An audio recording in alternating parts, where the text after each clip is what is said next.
కరీంనగర్ హుస్సేనీపురాలో కాజా మాజరుద్దీన్ ఏఐఎంఐ 34వ division president ఆధ్వర్యంలో shuttle tournament 15 టీంలతో tournament నిర్వహించారు. కొత్తపల్లి కరీంనగర్ హుస్సేనీపురంలో హోరాహోరీగా షటిల్ టోర్నమెంట్ కొనసాగింది.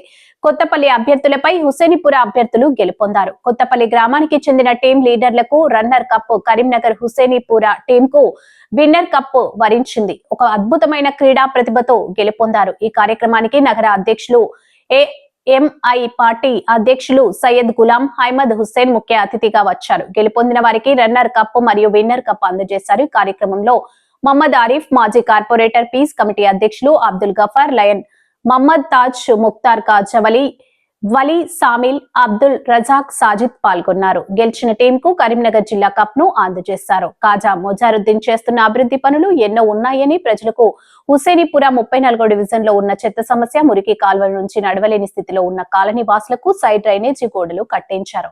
వారికి నడవడానికి రహదారిని చేయించి ఇచ్చిన ఒక గొప్ప నాయకుడు కాజా మజారుద్దీన్. డివిజన్ లో ఏ సమస్య ఉన్నా ముందుండి ప్రజలకు సేవ చేస్తున్న ఏఎంఐఎం 34వ డివిజన్ ప్రెసిడెంట్ కాజా మొజారుద్దీన్ ఇంతకుముందు కార్పొరేట్ గా నిలబడి అతి తక్కువ ఓట్లతో ఓడిపోయారు. ఈసారి కార్పొరేట్ ఎలక్షన్లు ఏఎంఐఎం పార్టీ తరపున ఎన్నికల భారీతో నిలబడితే 34వ డివిజన్ ప్రజలు కాజా మొజారుద్దీన్ ను కార్పొరేటర్ గా ఆశీర్వదిస్తారని చాలా సందర్భాల్లో అన్నారు.